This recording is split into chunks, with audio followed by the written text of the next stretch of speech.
Welcome back to another technical deep dive here in the debug zone.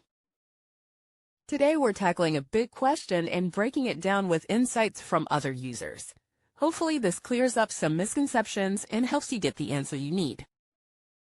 So buckle up, stay a little curious, and let's jump right in.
And that's a wrap.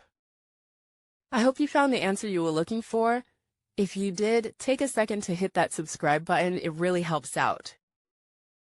And let me know in the comments which solution worked best for you. See you next time in the debug zone.